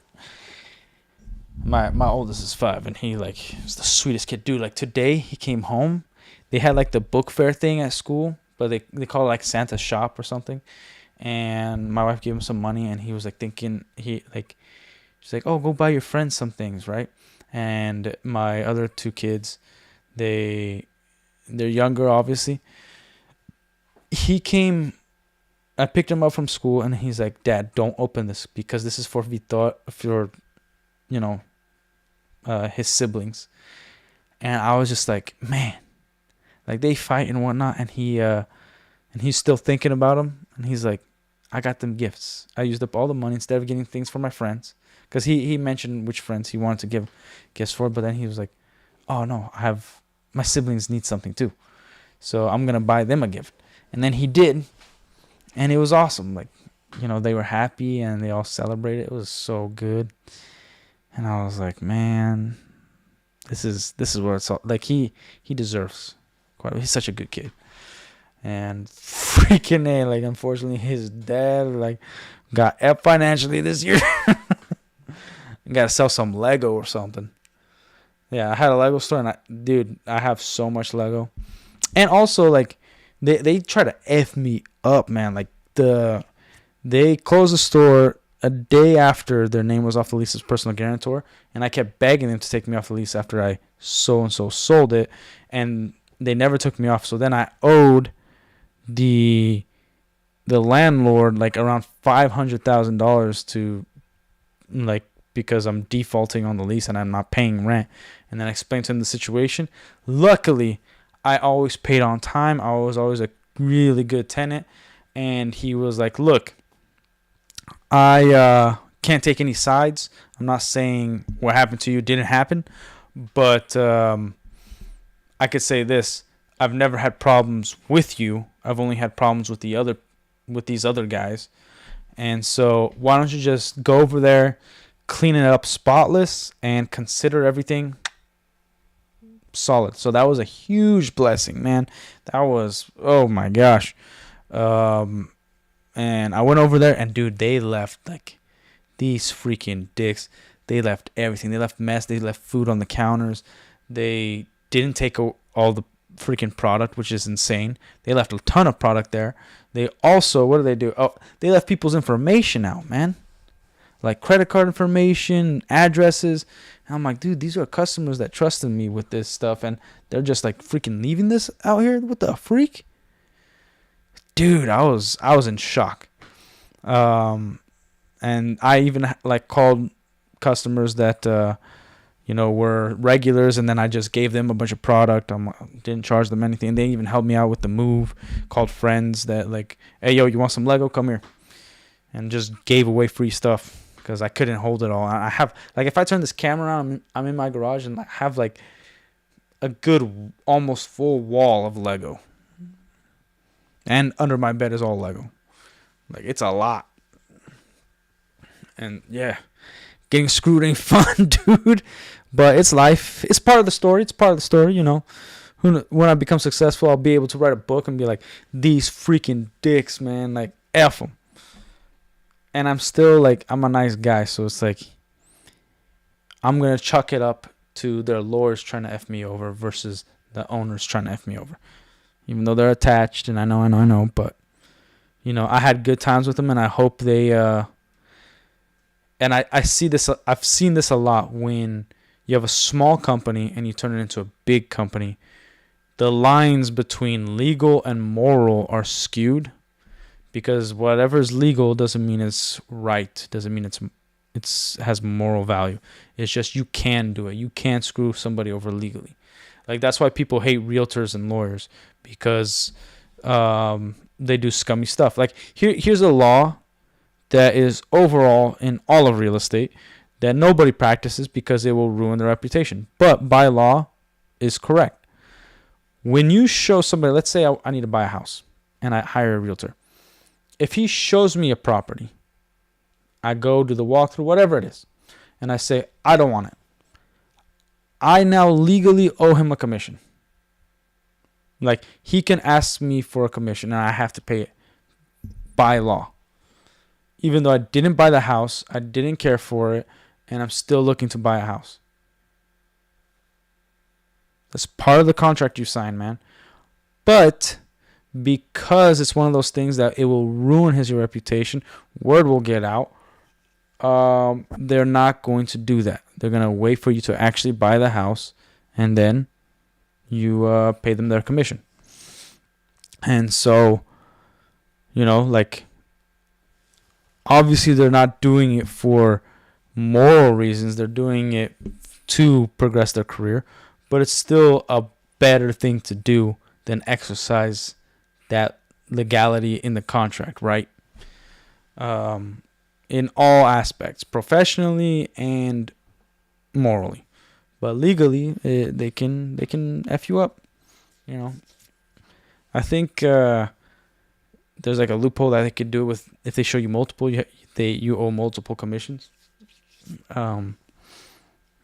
Obviously, it probably won't hold up in court, because that's why they have a jury, because there needs to be some level of sympathy, where regular people are like, hey, we get it, you made a better argument, but there's there's something real scummy about how the law works in this area, and we're all going to discuss it and come to a conclusion. So that's why they have that part. Like, it's a reason we have a jury, is because we need the human side, and lawyers are not trying to find the truth. They're trying to win, and the truth might be a byproduct of it. But whoever, that's why when people play dirty in law, they usually win, because they're dirty. Simple stuff. Like, it's been a tough year, but it's been good, man. Like, I'm alive. I'm not dead. I got good ideas. Like, it's made me a little more dedicated on YouTube, and I was able to multi-stream on Kick. Right now I'm on both, and I'm enjoying myself. Like, it's something that gets me out of my head. Like, I'm here having fun. If Quarter Black is still freaking streaming, I'll go over to his stream and just kick it a bit, write some funnies. I like him and his crew. So, like, yeah, we're enjoying ourselves, man. Like, if you guys feel free to ask any questions, I'll try to answer them. I'm just an ambitious retard. That's what I am. I'm not any philosopher. Like, one of my favorite things is Lord of the Rings. I'm a very addictive person. So when look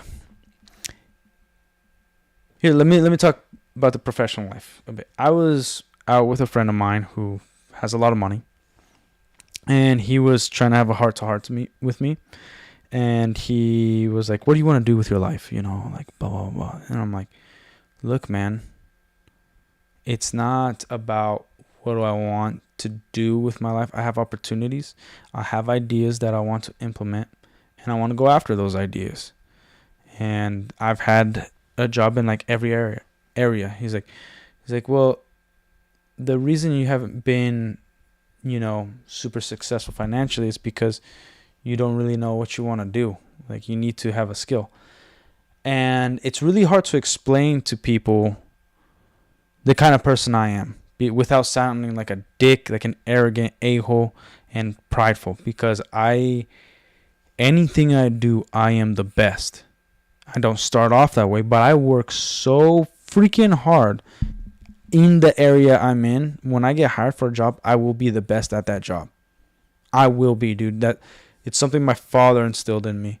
That guy is, I don't care. Like, if I compare him to a billionaire, he doesn't even have millions, but he, to me, is the most successful human on the planet. If you like hear his story, man, like, it's, dude, and the things he taught me, like, I remember I was got home from Boston. I was 19, 20 years old, and I asked him, I'm like, "Hey, Dad, I just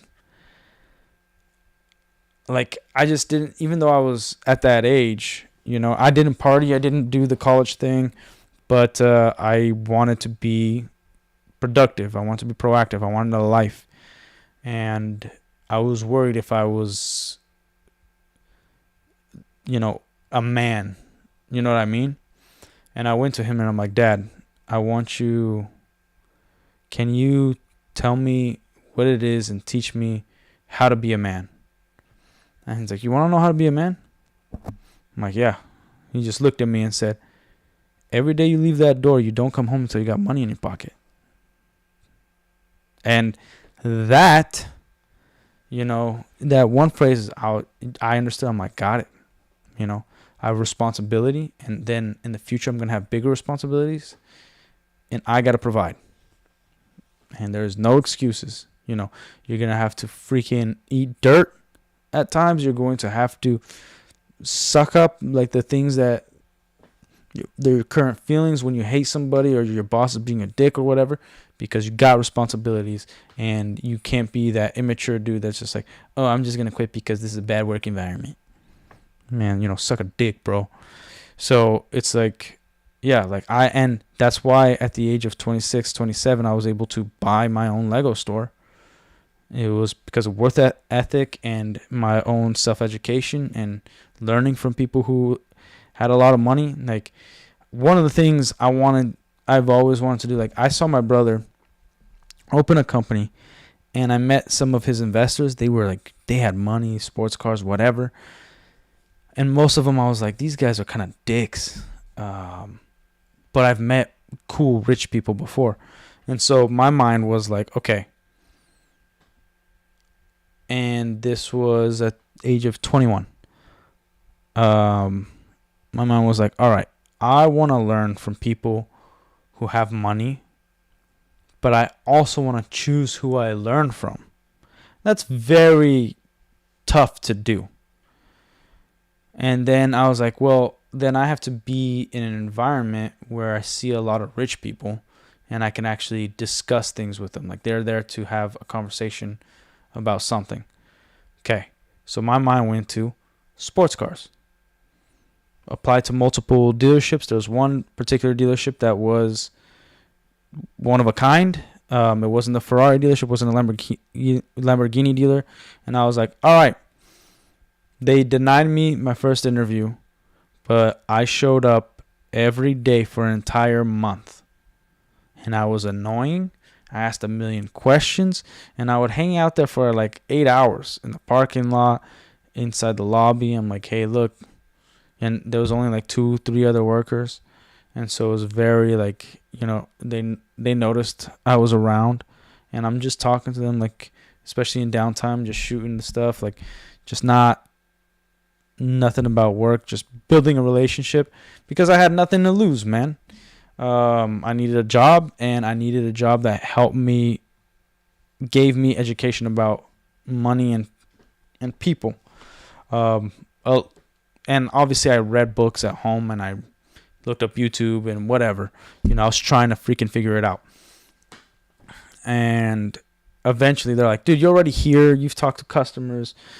You have good customer service. All right, here's a job. Make this many sales, blah, blah, blah.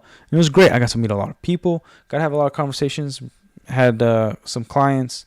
Sold some cars. Made some money. It was awesome. And I was able to weed out douches from awesome people. And, have people like not with the same set of principles, but similar principles. Maybe the same set of morals. Where like, oh, this guy made his money honestly. Like, when somebody's like, oh, yeah, I'm a professional poker player, I'm like, I have no interest in that, because I'm not going to be a professional poker player. But if somebody's like, I had an idea, or I was able to capitalize on this certain mistake that was going on, or this certain problem that was going on, I was able to read numbers, whatever, like that kind of stuff. I'm like, okay, I need to also understand my skills. I'm never going to be a professional poker player. I'm not going to gamble. So therefore, I'm not going to take financial growth advice from somebody who plays poker and gambles. It's just simple, like, and it was awesome. I met even some famous people. It was pretty cool, and they gave me a lot of advice. And I was able to take risks at an earlier age. When some of my friends were getting drunk in college and banging chicks and whatnot, I was having kids and working 9 to 5s and 4 jobs at once at one point, where I got like only a few hours of sleep a day. And then I was able to negotiate and found an opportunity, because I gained experience in retail, working in retail, that I was able to buy my own retail location. And it was a great experience for the few years I had it. Unfortunately, I made the number one mistake in business that business owners always make, is trusting the wrong people. And that's what screwed me over. So, that's, you got to be careful who you're around, man, because wolf in sheep's clothing is real. And they're very unrecognizable. And I chalked it up to, contracts are just exist to scare and to have the ability to sue. That's the reason for contracts. But if somebody has a lot of money and a lot more resources than you do, even if you have a good case and you're honest and truthful, you're most likely not going to win, because they're playing a different game than you are. So I'm not licking my wounds or anything. Like, I do still have ideas, and still I'm going to go forward. It's going to it's gonna be a grind, and I get laughed at a lot when I share some of my ideas, and it's fine because that's normal. When you are successful in an area, you're no longer laughed at, but it's only after the fact. Like, it's all laughs and jokes all the way up till you get there, man. And it was the same thing when I was buying the Lego store. People were like, dude, a toy store, man? Like, are you retarded? I was like, hey, wouldn't it be cool to own a Lego store? I'm like, yeah, toys, yeah, Lego, yeah, this, sure, dude. Freaking go, go work some construction. What's wrong with you? And oh yeah, I'm buying a Lego store, or like I own a Lego store. And that was like, some people were like, oh, you own a toy store? Okay. Like, they treated it like, oh, that must be fun. Like, that's a nice little hobby. It's like, dude, that's business. Like, money in and out. Like, that. Like, I have to work on marketing. I have to attract people. I have to make sales. Like, what are you talking about? You think that I'm just playing with Legos all day? Like, this. And so, like, it kind of really showed who was rooting for you and who believed in you and who didn't, right?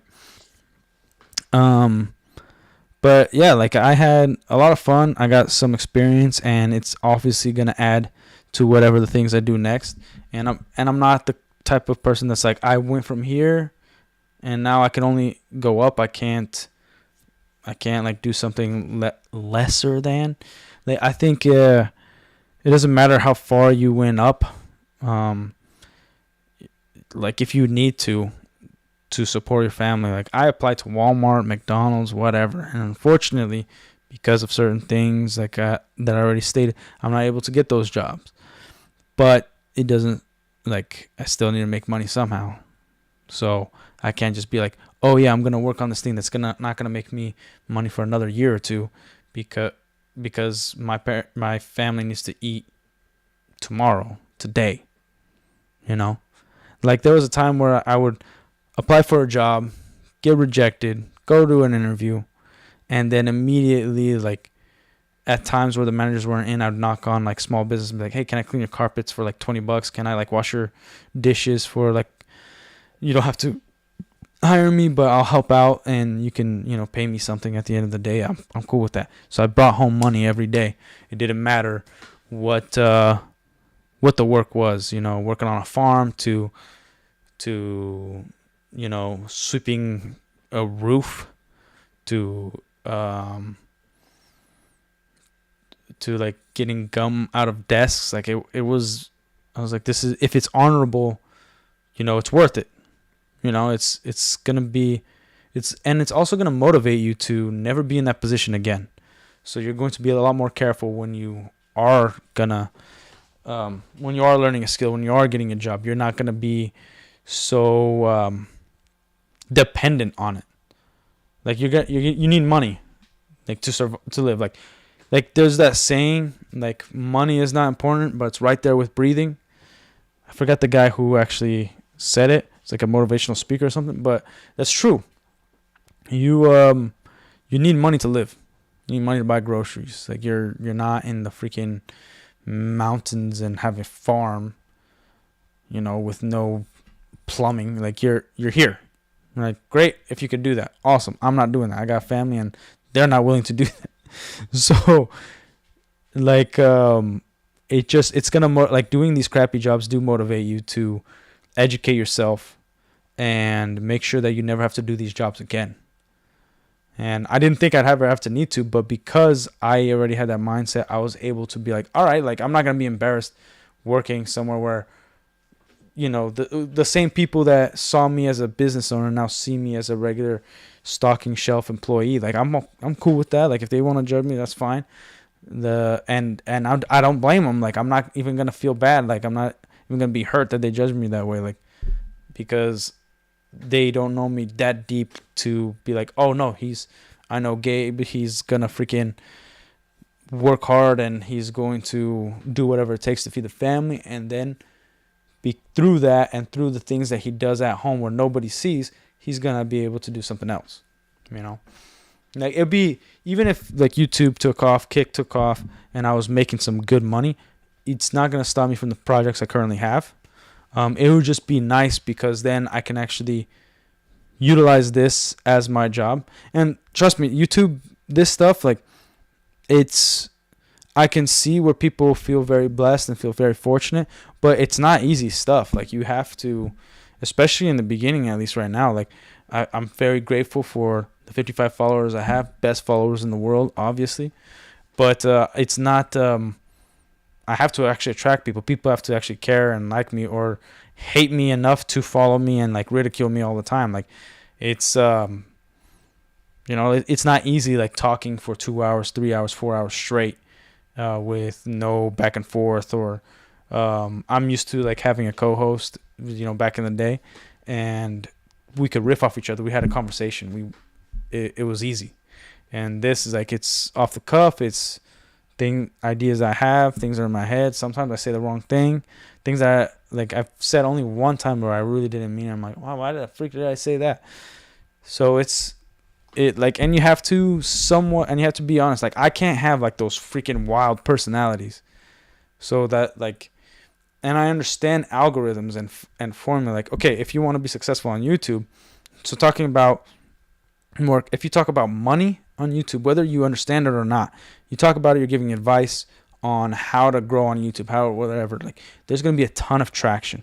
And when you talk about money and jobs and things like that, and only that as your channel, then the ads that eventually will run through it will give you much more percentage of the money, of the revenue that comes in through watching those ads, versus a channel like mine, which is all over the place, different topics. I'm streaming video games, I'm making videos about business, I'm also making videos about Superman, I'm making videos about AI, I'm making videos about not vlogs, but like my life, like my ideas, like, it's all over the place. It's not, so therefore the algorithm is going to take longer to reach certain people that are actually going to click and like and subscribe, all that stuff, which is fine, because it's not that I'm shooting myself in the foot.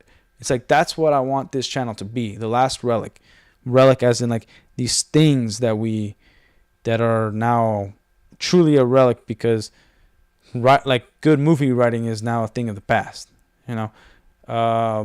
The cinema is a thing of the past. Like, these are relics, and I want to talk about like the things that died versus the things that are coming to the future, and entertainment. And I'm a nerd. Like, I like talking about comics and movies and all that stuff. So,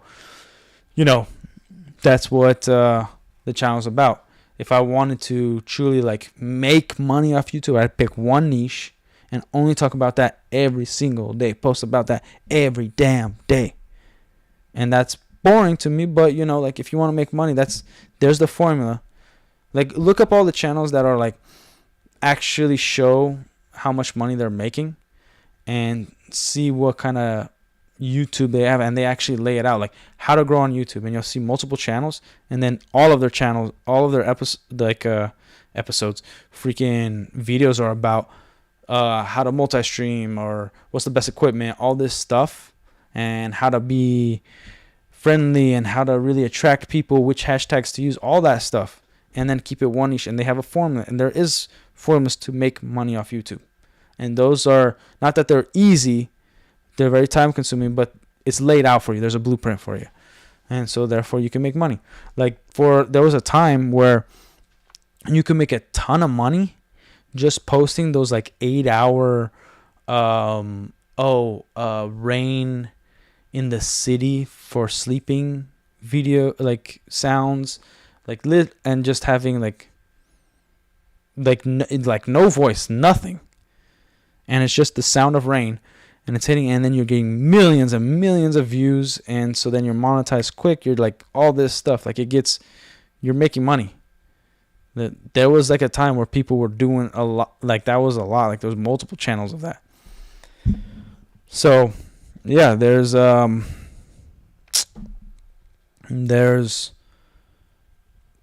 some issues with how to make money and if it's right or whatever. But if you want to do that route, it's not immoral or anything like that. It's just not entertaining to me. I don't want to spend my time doing that. Like, if I get one view, I'm very happy with that one view, because maybe that will inspire this one person to be an even better creator, and then I will eventually watch that creator or inspire them to do something else. And I'm happy to have that in the back of my mind, that something I said, maybe not the whole video, but something I said, really somebody took to heart and cared about it, and like just grew from there. But yeah, there's like a lot more things I want to talk about, but I don't want to give you guys some garbage content, so I'm gonna end it here at the 2-hour mark. Ugh, man, I'm exhausted. Got choked out a good amount today. It was fun. And had some good time with my wife. My kids are a little sick, so I'm gonna go attend to them. It's the first time that they actually didn't call me during a live stream to be like, yo, I need you. But yeah, thanks for anybody who tuned in. Had fun. Hope you guys liked it. Peace.